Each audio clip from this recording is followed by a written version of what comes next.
Queen Victoria এবং গোয়েন্দা কানাইচরণ। ভাবছেন তো এরা আবার কারা? এরা হলো পরিচালক সৃজিত মুখার্জির আগামীর সিনেমার চরিত্ররা। আর তারই মহরত পুজোয় আমি রয়েছি ভারতলিখি স্টুডিওতে।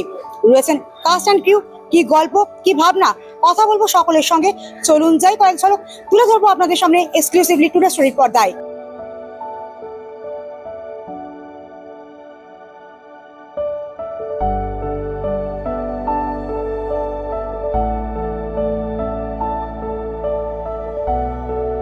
ছবিটা ভীষণ ভালো হবে এটা আমি আশা করছি, কারণ সৃজিত মুখোপাধ্যায় ভালো ডিরেক্টর, আমরা সবাই জানি।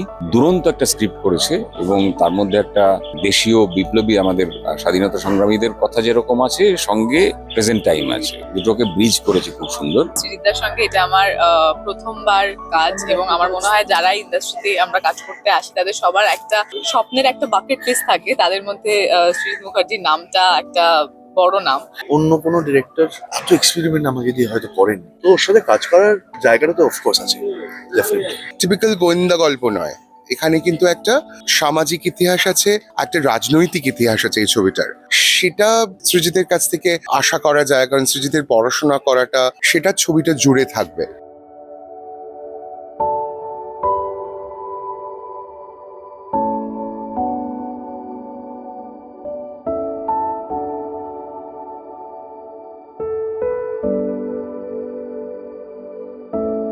গোয়েন্দা কানাইচরণ তো আমি প্রথম পড়েছিলাম কোভিডের সময়, রাজস্বী দাস ভৌমিকের কলকাতা নোয়া বইটা অসম্ভব ইন্টারেস্টিং লেগেছিল। খুব অন্যরকম, খুব ব্যতিক্রমী তার মেথড, তার খুব ব্যতিক্রমী তার মেজাজ। তখনই ঠিক করে নিয়েছিলাম যে এনাকে তো পর্দায় আনতেই হবে। ইভেন্চুয়ালি 5-6 বছর পর সেটা বাস্তবায়িত হয়। সাংঘাতিক এক্সাইটেড। আমরা 22শে শ্রাবণ দেখেছি, আমরা দশম অবতার দেখেছি। উনি এই জনারটা খুবই ভালো এক্সপ্লোর করেন। ব্যোমকেশ আর ফেলুদা থেকে বেরিয়ে একটা সম্পূর্ণ নতুন চরিত্র সেটা স্ক্রিনে আসছে। আমি কনফিডেন্ট যে মানুষ অ্যাকসেপ্ট করবে। এই মুহূর্তে তো আমার কানাইচরণ বলা উচিত, কিন্তু আমার পার্সোনালি ফেলুদা খুবই পছন্দ। অভিনয় যে আমি কারোর কাছ থেকে শিখেছি আমি এটা বলতে পারবো না, কিন্তু অভিজ্ঞতা তো ডেফিনেটলি অনেক রকম হয়েছে। আমার মনে হয় যে কোনো অভিনেতা প্রত্যেকদিনই শেখে, আজকেও শিখে যাচ্ছে। যেদিন পুরোটা শিখে যাবো সেদিনকে আমার লাস্ট ডে হবে, এটা আমার বিশ্বাস। যিশু যেটা বলে স্বামী স্ত্রীর সম্পর্ক, এবার অবভিয়াসলি ঝগড়াঝাটি লেগে থাকে, ভালোবাসাবাসি লেগে থাকে, অধিকারবোধ আছে একটা। ও আমার কাছে অনেক কিছু আবদার করতে পারে, আমি ওর কাছে অনেক কিছু আবদার করতে পারি। সে আবদার না মিটলে ঝগড়া করতে পারি, সে সবই আমরা পেরিয়ে এসেছি। পরিবারের মতনই ব্যাপারটা। ও অসম্ভব ইভলভ করেছে অভিনেতা হিসেবে ওভার দি ইয়ার্স, এবং ডেফিনেটলি আমার মনে হয় যে ওর এই প্যান ইন্ডিয়ান সাকসেসের একটা খুব সিংহভাগ তো নেগেটিভ চরিত্র, এবং সেই নেগেটিভ চরিত্র নিরিখে আমার একটা খুব মেজর কন্ট্রিবিউশন আছে। বিকজ রাজকাহিনীতে ওকে মানে সে যে প্রচন্ড বোঝাতে হয়েছিল যে তুই এটা কর না, এত কালো একটা চরিত্র, কোনো ব্যাক স্টোরি নেই, কোনো রিডেমশন নেই। সব জোকারের রিডেমশন হয় না, কিছু জোকারের মতনই। তারপরও তো প্যান ইন্ডিয়া এত আইকনিক কিছু নেগেটিভ কাজ করলো, মানে নেগেটিভ চরিত্র অভিনয় করলো। I feel very proud. যদি কোনোদিন ডিরেকশনে আসে যে একটা অভিনেতাকে দিয়ে অন্যভাবে, যাকে আমরা নর্মালি যেভাবে দেখেছি তার থেকে আলাদাভাবে কিভাবে একটা মানুষ থেকে পেতে পারি বা দেখতে পারি সেই চরিত্রটাকে, আমার মনে হয় সেটা সৃজিতের কাছ থেকে শেখা খুব দরকার বলে আমার মনে হয়। যিশু অসাধারণ একজন অভিনেতা। যিশু এটা তো ফাটিয়ে দেবে আমি জানি, আর আমি সৃজিতের সঙ্গে কাজ করার জন্য উদ্গ্রীব হয়েছিলাম, এই সুযোগ এসছে। আমার যে চরিত্রটি সেটা বেশ ইন্টারেস্টিং একটা চরিত্র, একজন সরকারি চাকুরিজীবী। এই সৃজিত মুখার্জি পেছন দিয়ে হেঁটে যাচ্ছেন, এটাই তো জীবন আমাদের। এতদিন আমরা স্বামী স্ত্রীর মতন ছিলাম, কে স্বামী কে স্ত্রী আমি বলতে পারবো না। তুই আমাকে দিয়ে তাহলে আছি আমরা দুজন, তুই আমাকে দিয়ে এক্সিস্ট করছে দুজন। আমি অপরচুনিটিটা পেয়েছি এবং তার পাশাপাশি যিশুদা এবং টোটাদার সঙ্গে কাজ করার সুযোগ পাচ্ছি। সো আমি খুবই খুবই খুশি এবং এক্সাইটেড। কলকাতার মানুষ তথা পশ্চিমবঙ্গের মানুষ একটা নতুন ধরনের গোয়েন্দা গল্প দেখতে, এটুকু বলতে পারি। একটা করে গোয়েন্দা আছে, ও কি দোষ করেছে? একটা গোয়েন্দা বানতে হয়।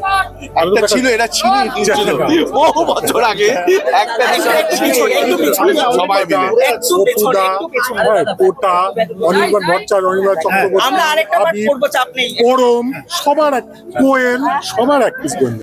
মফস্বলের ছেলে হয়তো, কিন্তু আপাদমস্তক শহুরে একজন ক্যারেক্টার যে শহরের সমস্যা নিয়ে ডিল করে। সর্বাঙ্গেই সে শহুরে, তো সেই ফ্লেভারটাও এক্সপ্লোর করবো, দেখবো কেমন হচ্ছে। ইদিকার সাথে আমার প্রথম কাজ হতে চলেছে। ইদিকা কমার্শিয়াল ঘরানার খুব বড় নাম, খুব মানে বড় বড় বিখ্যাত ব্লকবাস্টারের অংশ হয়েছে, কিন্তু আমি এইগুলো দেখেছি ও নিজের একটা ছাপ কিন্তু ছেড়ে যায়। সেই জায়গা থেকেই ওকে একটু রিইনভেন্ট করা, নতুন ভাবে প্রেজেন্ট করার একটা ইচ্ছের জায়গা থেকে। ব্যোমকেশ এবং ফেলুদা খুব শহুরে একজন গোয়েন্দা ছিল, এই কানাইচরণ একটু মাঝামাঝি কোথাও আছে। আমি যা গোয়েন্দা দেখে এসেছি বা জেনে এসেছি, এটা সেটার থেকে একটু আলাদা বলে আমার মনে হয়েছে। মুভির কাজ শেষ হোক, সুস্থভাবে সুন্দরভাবে মুভির কাজ শেষ হোক, আমরা সুইটেবল রিলিজ ডেট জানিয়ে দেবো।